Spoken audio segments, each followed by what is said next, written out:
Bienvenue dans Entrepreneur Café, le podcast des entrepreneurs de l'industrie.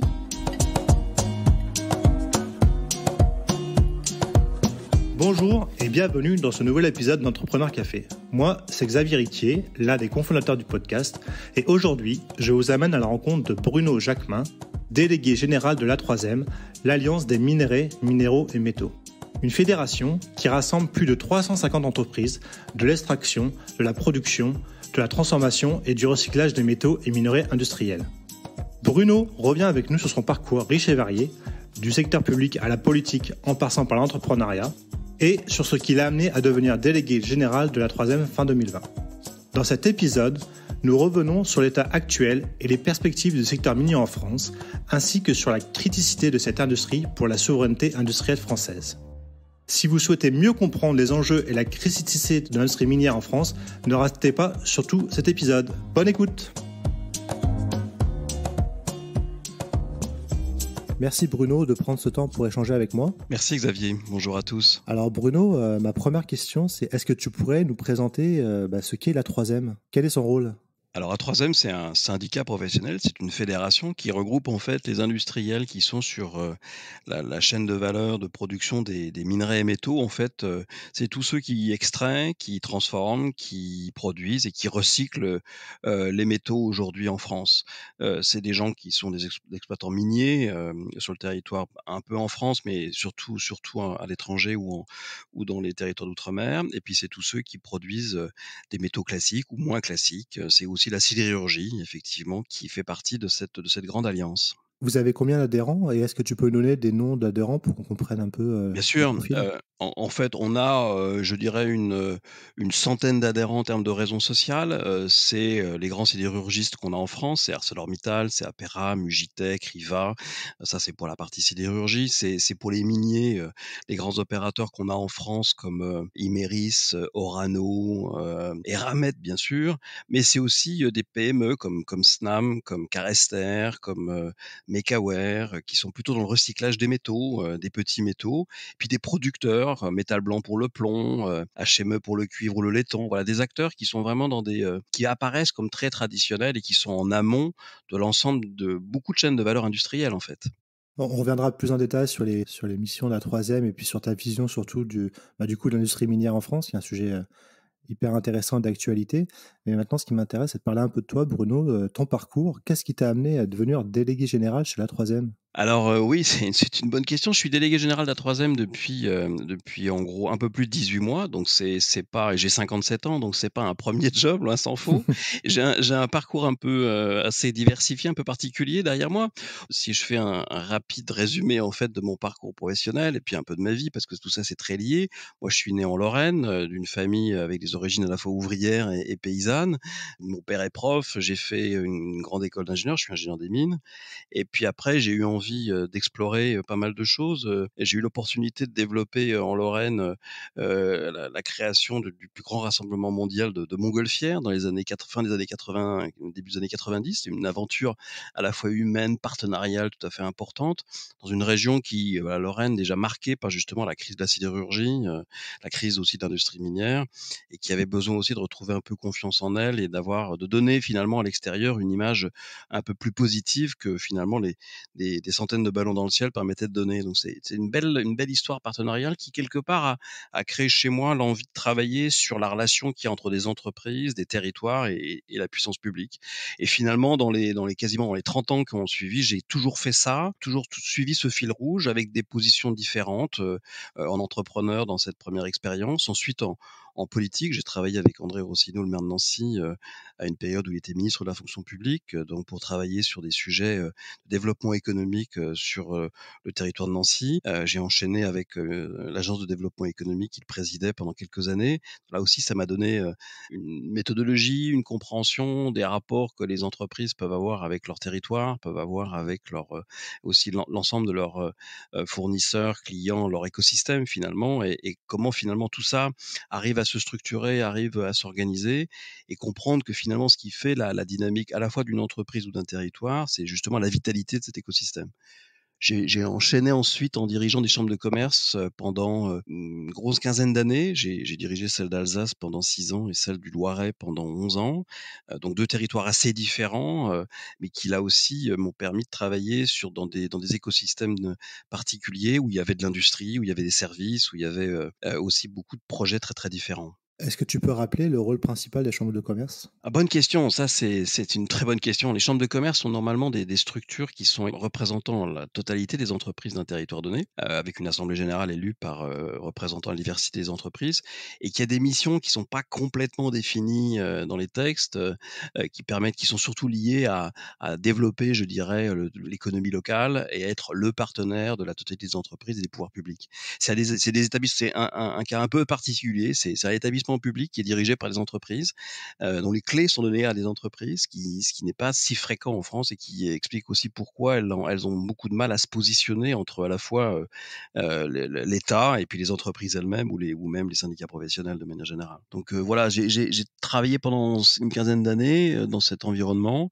Et puis ensuite, j'ai eu envie de passer un peu de l'autre côté de la barrière, notamment, c'était en 2015, notamment parce que on parlait beaucoup de start-up, de développement, de transition numérique, et j'ai eu envie de voir à quoi ça ressemblait concrètement pour les entreprises, qu'elles soient industrielles, de services, dans l'agroalimentaire, dans la métallurgie ou autre. Et donc, j'ai travaillé en indépendant, je me suis mis à mon compte et j'ai, travaillé avec des fonds d'investissement, avec des accélérateurs de start-up et puis avec des PME et des ETI pour les aider effectivement à regarder les opportunités que le digital pouvait représenter pour elles. C'était là aussi une très belle expérience pour comprendre effectivement comment, les nouveaux développements du digital aujourd'hui finalement sont très en phase avec, l'évolution du business, avec l'amélioration des produits en fonction des besoins du client, enfin en tout cas l'adaptation des produits en fonction des besoins du client. Donc c'était une expérience très, très intéressante pour moi. Tu t'es rapproché du monde des startups à ce moment-là et est-ce que tu avais un prisme plutôt startup industriel ou c'était vraiment, J'ai fait les 2. J'ai fait des startups en fait, j'ai investi dans pas mal de startups d'ailleurs, à ce moment-là, à titre personnel et via des accélérateurs dont j'étais administrateur. Non, j'avais pas de prisme particulier sur l'industrie. L'industrie était intéressante, à regarder, mais elle avait un tempo différent, que les startups dont on a beaucoup parlé, qui sont sur les services du numérique ou sur les plateformes digitales ou qui je dirais, qui se traduisent par des applications de services. Mais une startup industrielle, ça c'est comment on arrive à trouver des solutions industrielles avec des process industriels à des vrais problèmes que l'industrie connaît aujourd'hui. Et il y a beaucoup de sujets effectivement, que la transition écologique, que l'adaptation, à des enjeux environnementaux, des procédés, d'économie de matière et cetera, tout ça, ça donne des perspectives, d'évolution extrêmement prometteuses. Et je le vois dans mon métier aujourd'hui, c'est, la métallurgie, l'industrie minière, la sidérurgie sont en train de vivre des transformations, de process, d'innovation absolument considérables et pas que avec le digital, même si le digital évidemment joue un facteur d'accélération dans cette affaire. et donc du coup après comment tu te retrouves dans ce rôle, d'investisseur à rejoindre la troisième pour être le délégué général? Ben, en fait, je savais en passant par le la partie conseil, j'y reste je c'était qu'une parenthèse dans ma vie professionnelle. J'avais vraiment envie de travailler à mon compte et d'explorer un peu cette affaire. Et ensuite, j'ai eu envie de revenir, de faire un peu la synthèse de tout ce que j'avais fait auparavant finalement. Et A3M m'a vraiment donné cette possibilité.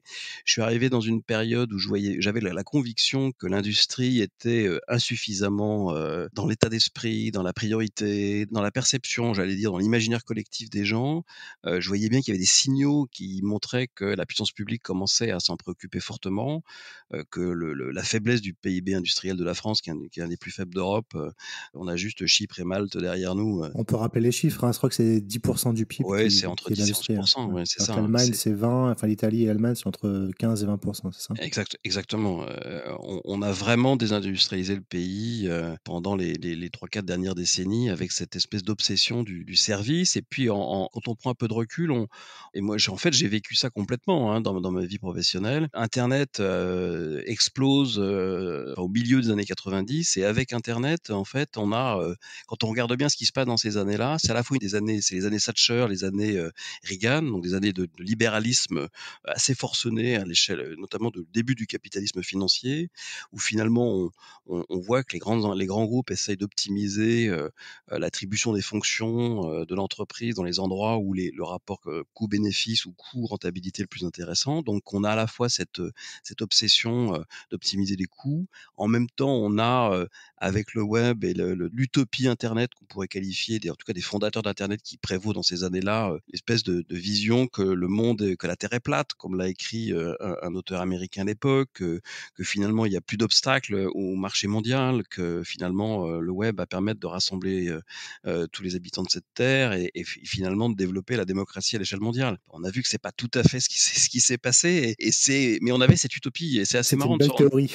Oui, c'est effectivement une belle théorie, mais on s'est rendu compte en fait et je trouve que le développement du web, cette espèce d'utopie, la chute du mur de Berlin, et en fait, on a pourtant eu des alertes, hein, le 11 septembre, on a eu quelques alertes pour montrer que la mondialisation était pas si heureuse que ça et qu'à un moment donné, il fallait faire un petit peu attention.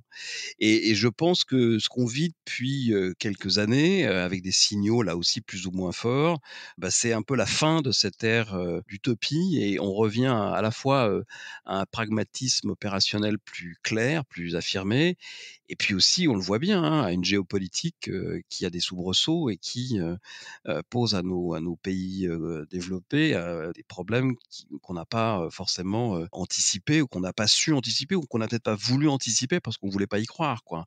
Revenir à un monde de grands blocs, pré, chute du mur de Berlin, comme on est un peu en train de le redevenir maintenant avec la Chine d'un côté, les Américains de l'autre et puis on voit la Russie qui s'isole, avec cette guerre en Ukraine en ce moment, et on referme l'Europe, sur ses frontières, c'est, quand même quelque chose qu'on n'avait pas anticipé, en tout cas qui n'était pas désiré dans la manière dont on voyait les choses.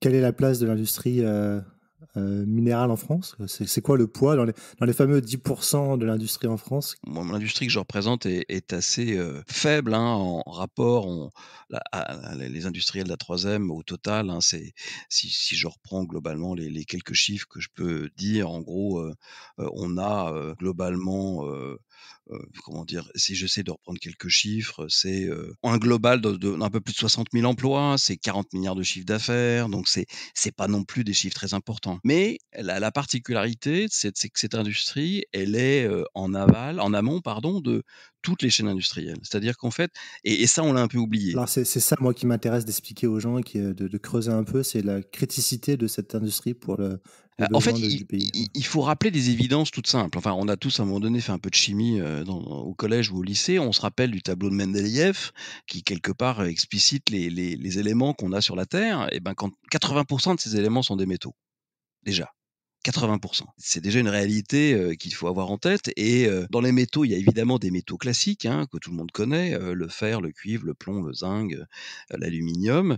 Mais il y a aussi, toute une série, de petits métaux, le molybdène, le tungstène, le titane, et puis tous les métaux, les platinoïdes, le palladium dont on parle un peu en ce moment, on y reviendra peut-être, et puis tous les terres ce qu'on appelle les terres rares, dysprosium, néodyme et cetera. Les fameuses Donc terres rares, ouais. les fameuses terres rares. Donc en fait, finalement les métaux moi je fais souvent une comparaison un peu audacieuse, me dit-on parfois, entre la filière agroalimentaire et la filière minérale. Parce que finalement l'agroalimentaire ça on exploite des ressources de la terre, pour produire de l'alimentation qui nourrit les hommes et ben l'industrie minérale, on exploite les ressources de la terre pour produire des choses qui, alimentent l'industrie et l'économie.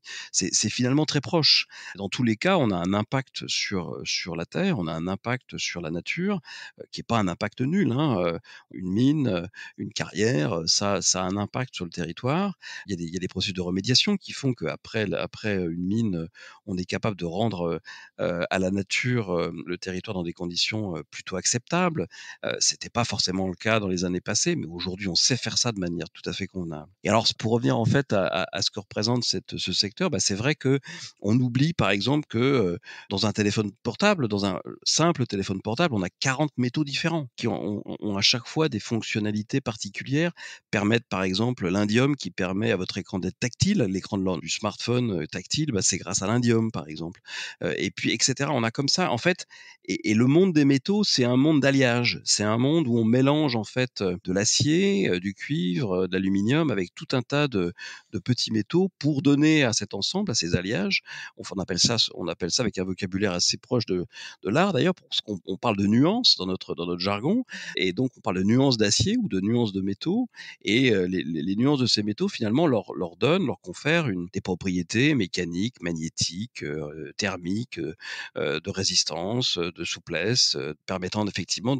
d'être appliquées à un usage spécifique dans l'aéronautique, dans la défense, mais aussi dans les outils médicaux, dans un nombre d'usages finalement extrêmement large.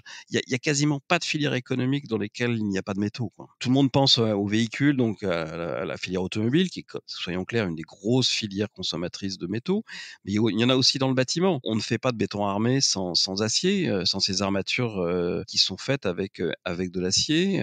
On a aussi de l'acier pour faire des bardages, on a de l'acier pour faire des poutrelles. Donc la construction d'ailleurs est un des grands marchés de la sidérurgie en France, hein. C'est presque 40% de notre débouché commercial de mes adhérents sidérurgistes. Donc on a vraiment des métaux dans notre environnement. On est environné de métaux et on l'a un peu oublié. C'est ça qui est assez surprenant.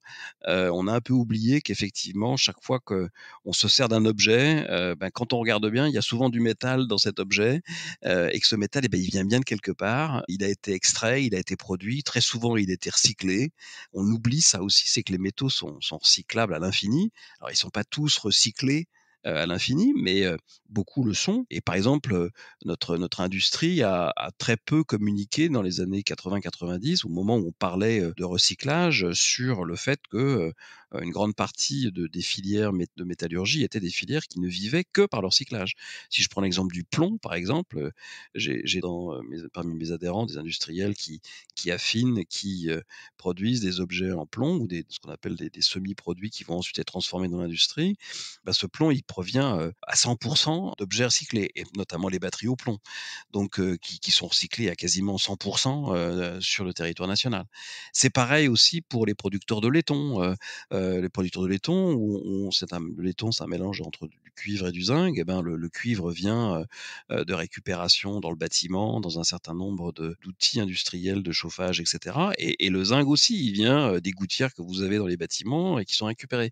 Et donc, et les industriels qui travaillent sur le territoire national utilisent quasiment pas toujours à 100%, parce que parfois on a besoin de remettre un peu de matières premières primaires, comme on les appelle, mais ce sont des recycleurs, je dirais par définition, des recycleurs nés, comme on dit. La question qui me vient là, c'est quels sont les minéraux et métaux actuellement extraits sur le territoire français, que ce soit en métropole ou dans les Outre-mer? Soyons clairs, sur le territoire métropolitain aujourd'hui, on n'extrait quasiment pas de métaux. On extrait un peu de bauxite en France. J'ai 2 adhérents qui, à Bédarieux, exploitent une mine de bauxite. On sait que le bauxite, ça permet de faire de l'alumine et ensuite de l'aluminium, mais c'est vraiment une petite partie, en l'occurrence, ici. Donc, je dirais, sur le territoire métropolitain, on a quasiment plus de... On a des carrières, mais on n'a pas de mines. On a des carrières, beaucoup de carrières, qui exploitent des gisements de kaolin, de gypse, de silice, dont on a aussi besoin, parce que tu as raison, Xavier, il ne faut pas oublier qu'à derrière les métaux, il y a aussi les minéraux, et que les minéraux industriels sont aussi tout à fait essentiels pour l'industrie. Il n'y a pas de verre sans silice, il n'y a pas de verre sans... Donc il y a comme ça des produits de base qu'on ne peut pas produire si on n'a pas à un moment donné les minéraux industriels qui vont avec. Simplement, les minéraux sont souvent extraits en carrière, alors qu'avec un régime notamment réglementaire un peu différent, alors que les métaux sont, eux, extraits dans des mines. Donc la manière d'extraire ces matières premières est assez différente. Alors pour revenir à où on trouve des métaux sur le territoire français, hors métropole, il y a l'outre-mer, effectivement, qui a des caractéristiques intéressantes. La Nouvelle-Calédonie, dans laquelle il y a effectivement des mines de nickel. Il faut savoir aussi que on a souvent, quand on exploite une mine, ça c'est les caractéristiques géologiques de la Terre, c'est quand on extrait un métal, on a souvent, en même temps qu'on extrait ce métal, on en a d'autres à côté. C'est-à-dire que quand on extrait du nickel, on a souvent du cobalt à côté. Je pourrais donner plein d'exemples comme ça de minerais qu'on extrait et qui permettent d'extraire d'autres types de minerais. Quand on extrait de l'or, par exemple, comme c'est le cas en Guyane, hein, la Guyane est riche en or. Quand on extrait de l'or en Guyane, on a aussi du tantal, on a aussi parfois d'autres types de métaux qui vont aussi avoir une plus petite quantité, mais l'exploitation aurifère, l'exploitation de l'or, permet aussi de donner un équilibre économique à l'exploitation globale. Donc on a des ressources en outre-mer qui sont exploitées, mais c'est vrai que sur le territoire métropolitain, ce n'est plus le cas depuis malheureusement de nombreuses décennies et c'est pas faute d'avoir, une absence de ressources. Ça allait être ma seconde question. Donc, quelles sont les ressources qui ne sont pas exploitées en métropole, mais qui pourraient être intéressantes, notamment dans le cadre de la fameuse transition énergétique qui pourrait être exploitée? Alors, la transition énergétique à laquelle on est confronté, elle va effectivement être extrême en fait, elle va être, doublement consommatrice de métaux. C'est-à-dire, je m'explique, c'est-à-dire qu'on va, nous-mêmes, en tant qu'industriels de la métallurgie, décarboner nos industries et on y reviendra peut-être un peu après, c'est des nouveaux processus qui vont permettre d'utiliser, beaucoup plus de matières premières recyclées en particulier, donc notamment de la ferraille qui va être, beaucoup plus utilisée, pour produire de l'acier. Aujourd'hui, on a, à peu près 30 de l'acier produit en France qui est produit, avec de l'acier recyclé. Demain, on en aura, beaucoup plus parce qu'effectivement, la filière aux fourneaux, classique utilise du minerai de fer. C'est une filière qui est terriblement, émettrice de gaz à effet de serre. On est en train d'avoir des processus d'évolution, qui permettent de changer cela, mais ça va prendre encore quelques années, mais ça va aller vite. En tout cas, on est déjà sur ce champ. Et puis après la transition écologique, c'est aussi, du lithium, du cobalt, du nickel. Ça, c'est pour faire notamment les batteries, des véhicules électriques. C'est aussi des terres rares, ces fameuses, terres rares que j'évoquais tout à l'heure, qui sont, dans le bas du tableau de Mendeleïev, qui sont en fait assez répandues sur le Oui, territoire, ça, leur nom prête à confusion, je trouve oui, souvent. leur absolument, leur nom prête à confusion. Elles sont, très répandues, mais en petite quantité et c'est toujours la problématique, de l'exploitation minière, c'est que dans une exploitation minière, on extrait une roche à l'intérieur duquel il y a du minerai et parfois, le pourcentage de minerai à l'intérieur d'une roche est faible et c'est le cas pour les terres rares de manière générale. Il y a des endroits dans le monde où on a un peu plus de terres rares, une concentration de terres rares plus importante et c'est là où globalement, se trouvent les gisements. En fait, en France, on l'oublie parce qu'on n'a, pas assez, mis cela en valeur depuis plusieurs décennies, mais on a un potentiel minier tout à fait important. On a de l'antimoine, on a de la barite, on a de l'étain, du tantal, du niobium, on a de la fluorine, du molybdène, on a de l'or, du plomb, du zinc et on a du tungstène et on a aussi du lithium. Du lithium, c'est ce que j'allais dire, notamment dans l'Est. Il y a du lithium dans les, qu'on appelle dans les saumures géothermales, c'est-à-dire, des grandes profondeurs, on est à plus de 1000 mètres de profondeur, où effectivement quand on descend à ces profondeurs pour aller chercher de l'eau chaude, on se retrouve avec des saumures à l'intérieur duquel il y a des concentrations de lithium intéressantes. Il y en a sur, quasiment toute la vallée du Rhin, de manière générale. Donc ça, c'est un certain lithium qui, combiné à la géothermie, je dirais, a un impact carbone, quasiment nul, un impact environnemental quasiment nul et permet effectivement de produire, du lithium de bonne qualité. Après, c'est des coûts d'installation et d'investissement qui peuvent être assez importants. C'est un projet, qui se déroule en ce moment, notamment en Alsace. Mais on a aussi du lithium, de manière, dans du minerai, sur le territoire national. Il y en a un peu en Bretagne, il y en a un peu dans le Massif central en particulier. En fait, il y a 2 points sur lesquels je veux insister. Le premier, c'est qu'en fait, on a en France un opérateur qui s'appelle le BRGM, qui est le Bureau de recherche géologique et minière, qui est, alors c'est un établissement scientifique et technique, hein, comme on en a un certain nombre, en France, comme le CEA, comme et cetera et ce sont des professionnels de la géoressource, ce sont des professionnels, de vraiment des caractéristiques, scientifiques, techniques, de l'ensemble de la croûte terrestre et en fait, depuis, plusieurs décennies, le BRGM qui a été aussi un opérateur minier important, on ne lui demande plus de mettre à jour l'inventaire minier français. C'est-à-dire qu'en fait, on a un inventaire minier. C'est quoi un inventaire minier? C'est en fait la cartographie du potentiel minier de la France, tel qu'on peut l'identifier, par des sondages, par un certain nombre de processus qui permettent, je dirais de savoir ce qu'il y a dans le sous-sol français. Et en fait, ça fait, près de 30 ans que le BRGM n'est plus financé pour faire ça. En fait, que le BRGM, c'est un établissement public, il est financé par des fonds de l'État et l'État, en fait, ne lui demande plus depuis plusieurs décennies de faire ça. Et c'est vraiment dommage parce qu'on cherchait il y a 30 ans, sans doute, des métaux enfin, on cherche aujourd'hui, pardon, des métaux qu'on ne cherchait pas il y a 30 ans. Les petits métaux que j'évoquais, notamment les terres rares, notamment, on sait qu'on a de l'hafnium, par exemple, en France, tous ces petits métaux un peu particuliers, on les cherchait pas il y a 30 ans. Ces petits métaux sont arrivés avec, le développement de l'électronique, le développement d'applications médicales, le développement de la recherche, sur des applications, sur des métaux spéciaux, sur des alliages particuliers, pour la défense ou pour l'aérospatiale. Donc, ces recherches-là, elles n'existaient pas il y a 30 ans, en tout cas dans des proportions beaucoup plus faibles. On n'a plus une cartographie à jour et un des enjeux effectivement actuels, c'est de refaire un inventaire minier à peu près clair. Faire un inventaire, ça ne veut pas dire qu'on va faire des trous partout pour exploiter. C'est au moins savoir ce qu'on a dans notre sous-sol. À l'échelle européenne, on a des ressources importantes et ce qu'il faut noter, c'est qu'en Europe, on est avec l'Italie, les 2 seuls pays où il n'y a aucune exploitation minière. Dans tous les autres pays européens, il y a des mines en exploitation. Je suis content que tu dises ça parce que moi, il y a quelque chose qui m'a marqué. Moi, j'ai eu l'occasion de travailler beaucoup sur le secteur minier au Canada notamment, et j'avais fait un salon, le salon PIDAC, que tu dois connaître.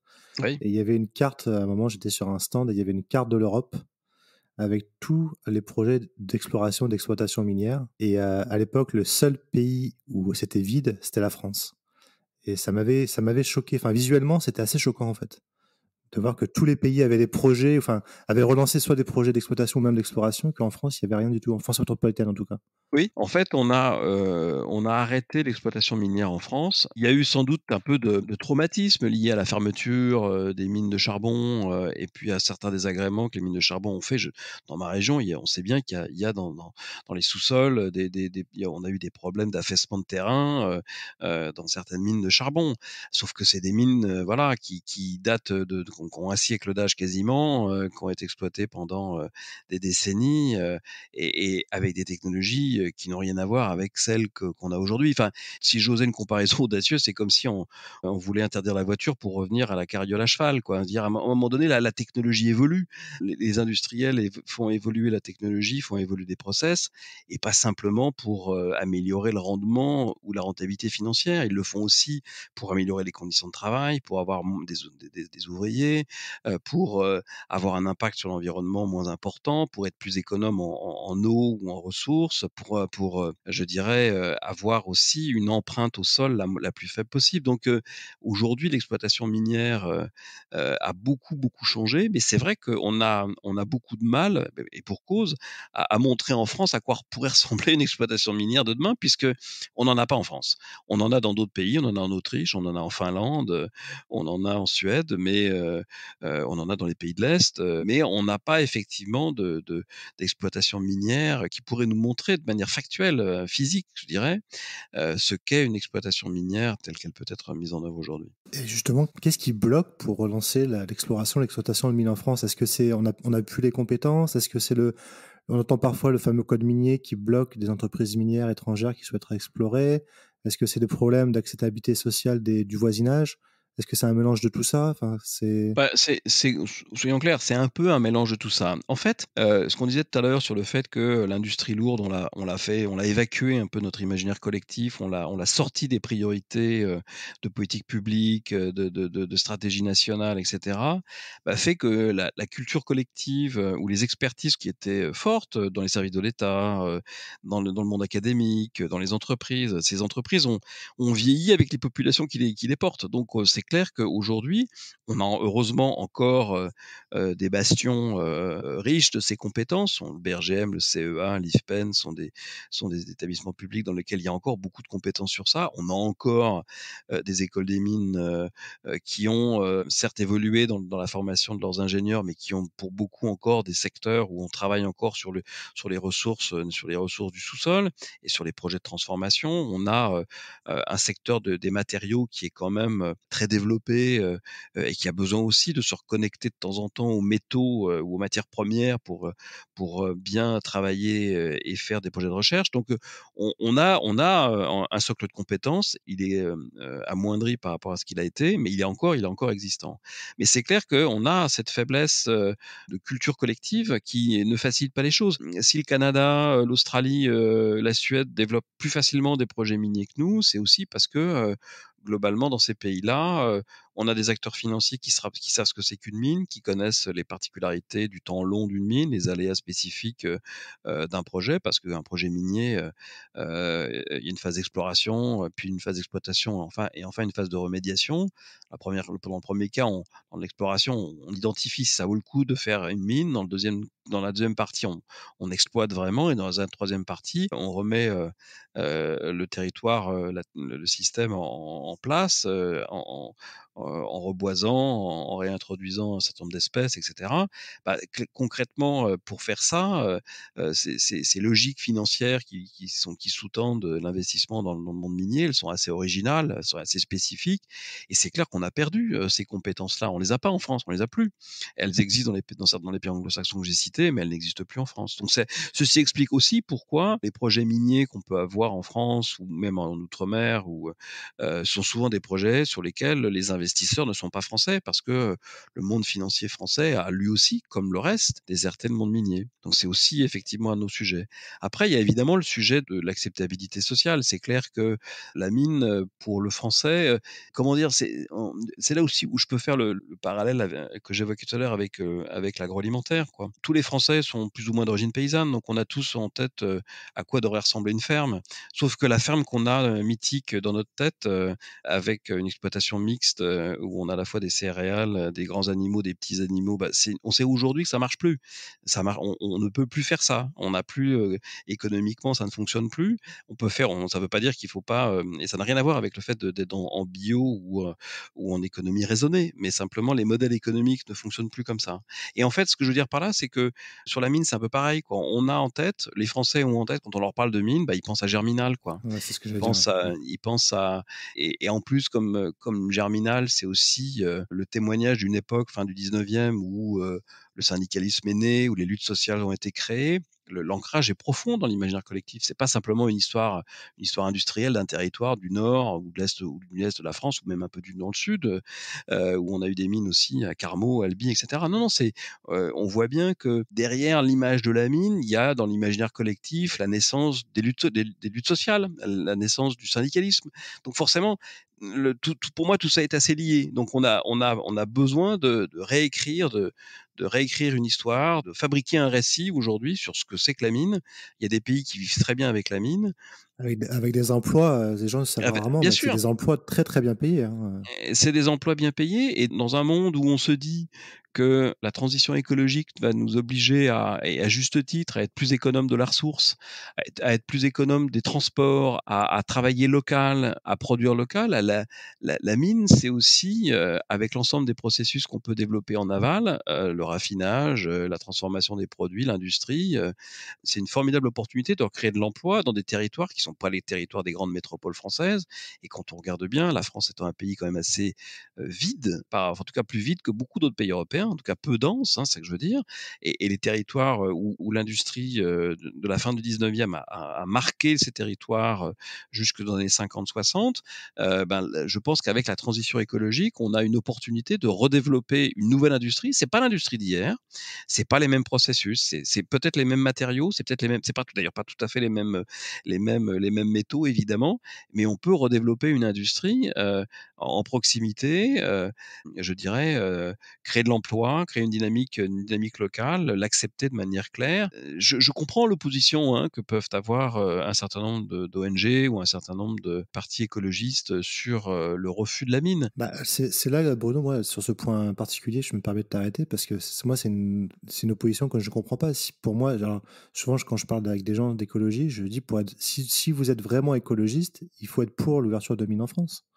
Il vaut mieux pouvoir avoir quelque chose qu'on maîtrise chez soi avec des normes assez élevées pour pouvoir maîtriser la pollution forcément qui est inhérente à l'exploitation de ce type de mines, plutôt que de laisser faire ça en Afrique ou en Asie dans des zones où il n'y a aucun contrôle, où il y a parfois des exploitations d'enfants. Enfin, ça me paraît tellement logique comme discours. Bien sûr, mais là, je souscris complètement à ton raisonnement, c'est exactement ça. Refaire de la mine en France, compte tenu de la réglementation contraignante, on a un code minier, il est en finalisation des ordonnances. Une partie est passée dans la loi climat résilience cet été 2021, et puis les ordonnances sont en cours de finalisation là. Donc, il va repositionner des choses importantes dans la concertation avec les parties prenantes, dans des diagnostics environnementaux, sociétaux, territoriaux. Donc tout ça, c'est très bien. Enfin, nous, industriels, on sait très bien qu'on fera pas de mine sans co-construction d'un projet au départ. En fait, l'enjeu, c'est même moins un sujet d'acceptation sociale que de capacité à construire sur un territoire donné un vrai projet et de montrer aux parties prenantes sur le territoire sur lequel il y a un projet minier, que ce projet, c'est un projet d'exploitation industrielle, mais c'est aussi un projet économique, c'est aussi un projet qui peut fournir des ressources qui derrière vont aller dans une industrie de transformation et qu'on va retrouver effectivement dans son quotidien et dans son activité de tous les jours. Donc c'est effectivement là-dessus qu'on a des arguments à placer. Et effectivement, le fait d'avoir une réglementation et des ONG présentes en France qui vont surveiller cette activité, finalement, c'est la meilleure garantie que les industriels ne seront jamais tentés de faire n'importe quoi, si tant est qu'ils le soient un jour, quoi. Oui, c'est ça. Donc, effectivement, pour moi, c'est effectivement un excellent argument. Mais en fait, la ministre de l'écologie l'a dit récemment, la ministre de la transition écologique l'a dit récemment, il faut qu'on assume nos choix.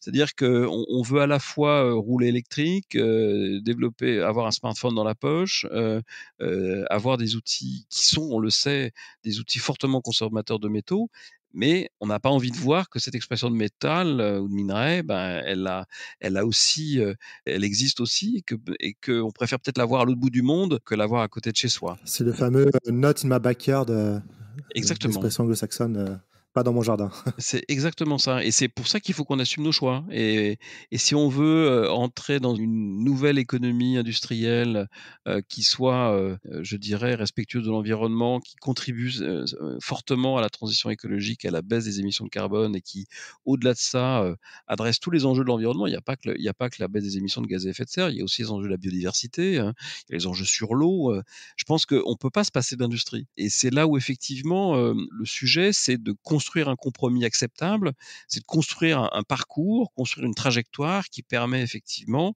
à des industriels, à des riverains, à des ONG, à des collectivités locales, à des experts, de construire effectivement une démarche qui soit consensuelle, construite, acceptée, qui permette d'avancer. Et c'est vrai qu'on a du mal à faire ça en France, peut-être plus qu'ailleurs, parce que on se contente souvent de postures, hein, de postures un peu idéologiques sur tel ou tel sujet, et on n'est pas dans la construction de solutions. Et je trouve que c'est ce qui nous manque en France, c'est une espèce d'orientation du politique vers la solution. Et c'est vers ça qu'il faut qu'on aille. Et on peut y aller à l'échelle nationale, on peut y aller à l'échelle locale. Je pense qu'il faut en plus articuler le local et le national. Parce qu'effectivement, on peut imaginer que les riverains d'un territoire où on va imaginer de mettre une mine se disent: OK, je comprends, faut qu'on assume nos choix, mais pourquoi chez moi? Pourquoi pas à 100 kilomètres? Pourquoi pas chez le voisin, quoi? C'est ce qu'on se disait à l'instant. Donc effectivement, il faut construire ce discours-là. Je pense qu'aujourd'hui, on a franchement tout ce qu'il faut pour avancer. Et moi, je pense même que dans la compétition mondiale qui jouera demain et qui va pas s'arrêter, on sera toujours dans une économie mondialisée dans laquelle il y aura des exportateurs importants. Et la France, on le sait, doit retrouver une dynamique d'exportation. Si l'Europe et la France en particulier sont capables d'avoir une industrie minière et métallurgique de haut niveau et de haut niveau, pas simplement dans la performance technologique ou scientifique, mais aussi dans la performance environnementale, c'est une des qualités, une différenciation qui peut vraiment avoir du sens à l'échelle de la compétition mondiale. Parce qu'il faut pas se cacher derrière son petit doigt. L'Europe est peut-être en avance sur la lutte contre le réchauffement climatique. Elle est en avance en tout cas sur les processus réglementaires qu'elle met en place, hein. C'est les quotas de CO2, c'est les réglementations très très contraignantes sur l'industrie. Aujourd'hui, ces réglementations sont plus contraignantes en Europe qu'ailleurs dans le monde, mais je suis convaincu que les autres pays du monde vont y venir aussi. La Chine, on voit bien, a complètement pris conscience que la pollution de son air liée aux émissions industrielles est insupportable pour sa population, et elle est en train de s'attaquer au problème. Comme c'est un régime qui est un peu moins démocratique, c'est un euphémisme que le nôtre, on peut imaginer qu'elle va le faire à un rythme un peu différent du nôtre. Disons quand une décision est prise par le parti, l'application. Eh oui, Donc, moi, je pense que là-dessus, on a entre guillemets, faut utiliser l'effet de levier de la réglementation ou de la contrainte. La contrainte peut nous permettre de développer des innovations et des process industriels et des champions dans le recyclage des métaux, dans la production de métaux décarbonés, et notamment l'acier, qui peuvent effectivement nous permettre d'être à la pointe et les champions dans la compétition mondiale de demain. Donc, il faut le faire en tout cas dans cet état d'esprit. Moi, je trouve que les décennies qu'on a devant nous, elles vont être très contraignantes, mais elles sont assez fascinantes, porteuses d'espoir pour l'industrie. On arrive au terme de cet entretien, Bruno, mais ce que je retiens, pour toi, tu vois une note positive pour l'avenir et tu te dis que dans les prochaines années, on n'est pas à l'abri de voir de la relance de nouveaux projets d'exploration, voire d'exploitation minière en France métropolitaine? Oui, parce que et puis un point sur lequel j'ai peut-être pas assez insisté, mais l'exploitation d'un minerai, le côté critique, c'est jamais simplement l'extraction.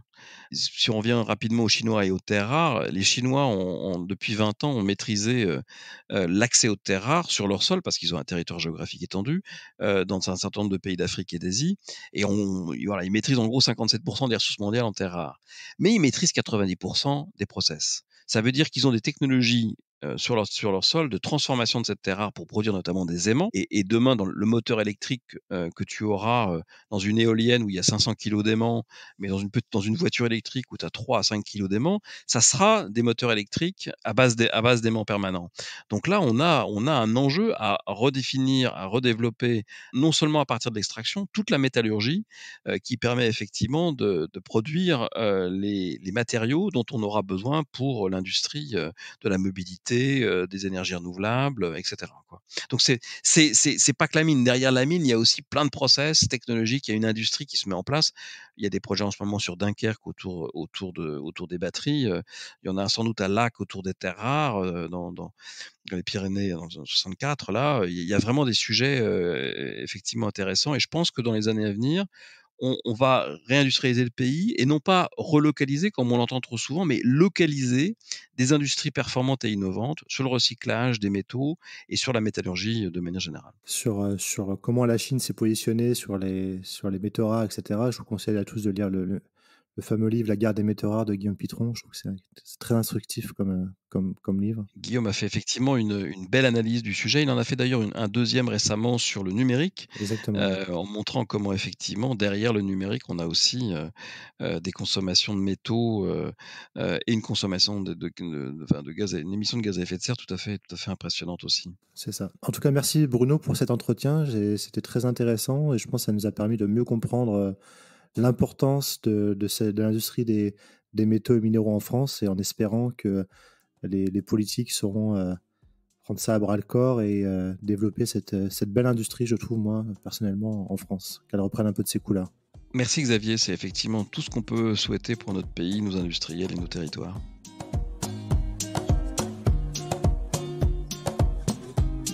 Et voilà, merci à tous de nous avoir écoutés jusqu'au bout.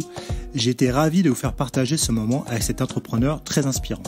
N'hésitez pas à nous soutenir et laisser vos commentaires sur nos réseaux sociaux LinkedIn, Twitter et Instagram, ou bien encore nous laisser 5 étoiles et un avis sur Apple Podcast.